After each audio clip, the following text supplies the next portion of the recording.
Okay. Okay, so hello everybody. This is another conversation with Kate. I'm pretty excited. I actually now have a name for these things, and I'm totally honored and blessed, and truly honored and blessed today to be talking with Alisha Sommer, who's one of the people who I've connected with and who enriches my life in so many different ways. And yet I can't tell you how I found you, Alisha, and when. I mean, I don't even know. It's just like you're so knit into the fabric of my my world now. It's like I know there was a time before, but I don't remember that. Oh, that sounds really No, I mean it's just really so funny special. because it's I think you're one of the people whose words and images enrich my life. So it's just really fun. So Thank you. so do you want to just let folks know who you are and how you're spelled and stuff, and then we'll see what Yeah, happens. yeah. Alisha Sommer. I'm a stay-at-home mom and a writer and a freelance photographer out in Mm-hmm. Chicago, suburbs of Chicago. I live about 30 minutes west of Chicago, so in Naperville, which is a very nice little big town. Um, And yeah, you can find me at alishasommer.com, ALISHA, Summer, SOMMER, no S. I get a lot of summers, and it's not the season. It's like the German spelling of summer. Um, and you can find me on Instagram at Alisha_Summer, which is where you'll find most of my pictures too.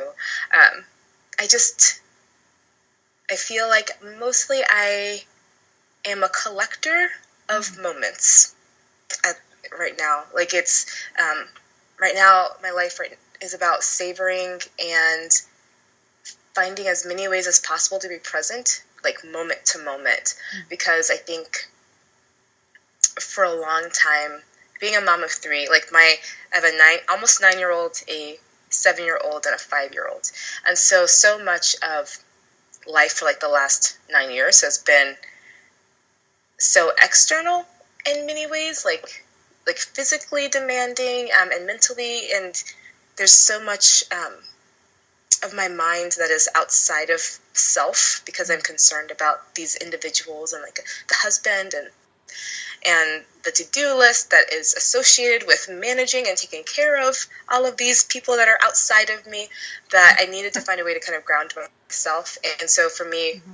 returning to my creativity and my art has been really helpful for that. So I really fundamentally believe in expression for women, finding and creating spaces for women to explore their creativity and give Mm-hmm. themselves a voice. I think there's a lot of healing that comes from that, whether we realize it or not. So, Oh yes, amen.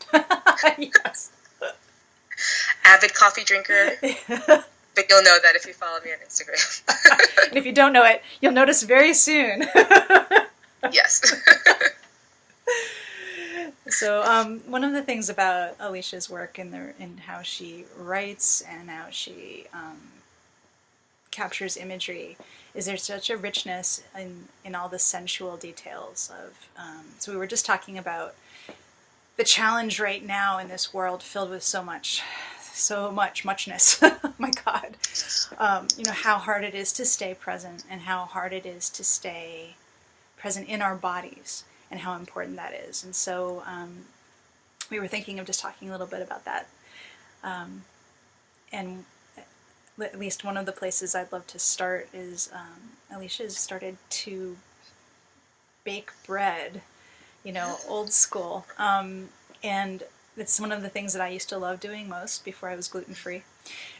Before being gluten free was imposed upon me by the cruel universe. and and just the idea of savoring moments, and in a very physical way. I was just thinking that, there's something so magical, literally magical, about baking bread. But in every moment, it's just a time of texture. It's It is. It is. I I only really learned how to make bread because we were so broke a long time ago that like it was cheaper actually to make your own than to buy it. And it wasn't until that point, I think had just had my first kid, so I guess 9 years ago. And it was a necessity, right? Like, and I don't know that I really, but at the same time, there was also like, it brought me back sensually, the smell of the yeast, and like watching it bubble reminded me of my grandmother, who always baked bread. She had these amazing yeast rolls that I still cannot replicate. I have no idea what her recipe was. She died, gosh, probably 10 years ago now. So I have no way of getting that recipe either, because nobody else in my family makes them, and I don't think anybody dare try, because they were, so close to perfection. You wouldn't want to and fail. So like just that, it did remind me. So it brought me back to a place of like, say, recognition, if that makes sense. Like, it was everything about baking bread is familiar in some way to me. And so lately I've gotten back into the practice, though we did try to go paleo, so, Lord. but really miss gluten and butter. So every once in a while I'm like, I really need to cut the gluten out. And then I'm like, but I've got all this bread flour. What am I going to do with it? So I'm going to keep eating bread. But it is, I think it's, and cooking in general, but baking bread specifically, because it's scientific, right? Like, there's these things, like the water has to be the right temperature so you don't kill the yeast, and the air temperature needs to be a certain way in order for it to rise fast enough, depending on what your time frame is. And you don't want to add it to the salt too soon, because depending on what kind of how much rise you want to get, like, the salt inhibits the yeast, and sugar actually helps the yeast, and there's all of these elements that go into it. It's alchemy, it's magical. Like, to your point, like, there's something magical about it, and there's and once you find your way of like making that loaf that is just like your own, it's kind of transformative, and it is also like, it's patience, right? Like, you got to wait for it to rise. Yes. If you don't, I have to know, like, I'm going to make bread today. So like, everything needs to be started in the morning. Or if it's 3:00, I'm like, well, there's just no bread. We're not having bread today. And it's kind of like a reminder for me to like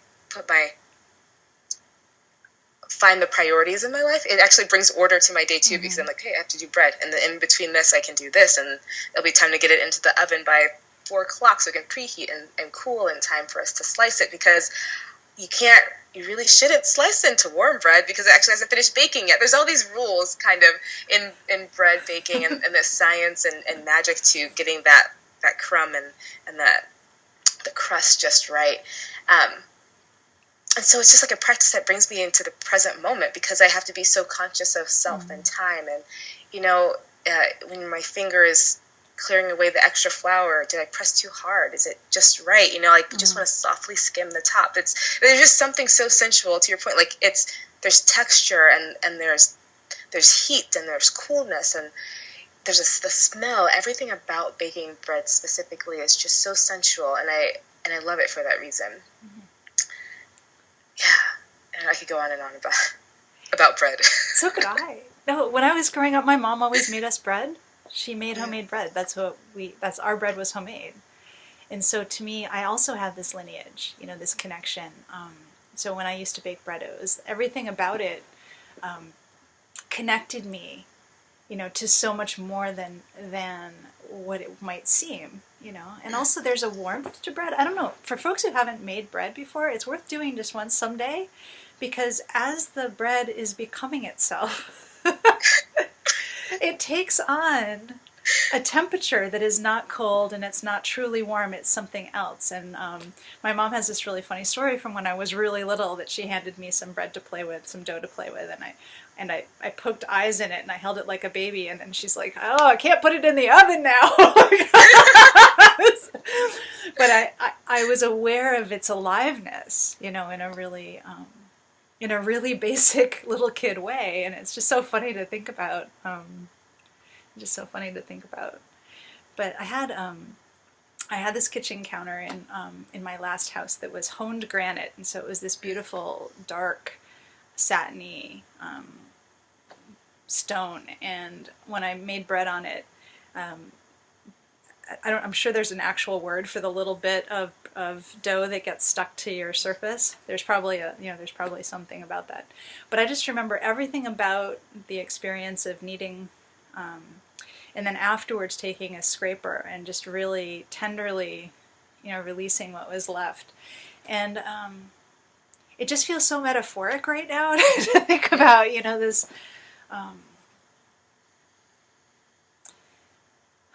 the savoring of this stuff, you know, the stuff that gets used to the stuff that doesn't, they both are worth savoring, you know, the piece that nourishes us directly, and then this other piece that gets, you know, recycled or whatever, that there's an attention that it deserves somehow, you know.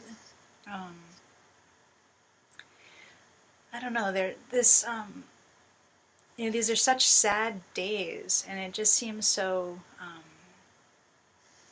hard to remember that the sadness has its richness too, you know. Yeah. And Yeah. I just finished reading this book with my mom's group by Richard Rohr called Everything Belongs. And Richard Rohr, I would consider myself spiritual, not specifically religious. I don't subscribe to a particular denomination of any kind. I've had Buddhist friends, Muslim friends, Jewish friends. I've been in temples and synagogues and churches. Yeah, like I've been, you know, cathedrals. I've been in every single type of worship place you can think of. So I love that because for me, at least, I feel like a lot of what I've learned is that we're all telling the same story, but with different words. And so what I appreciate about Richard Rohr is that he's a Franciscan priest, and he studies the mystics, and he studies all text, right? So like there's a richness to his interpretation of what would be considered, you know, I guess, very basic fundamentals of Christianity. But anyway, in this book, in Everything Belongs, he really touches on that like this really, really awful things that are going on in the world now. It happened, actually, you know, there's been awful things happening since time began, since human beings began. yes. Through to, I feel like humans, humans. human beings.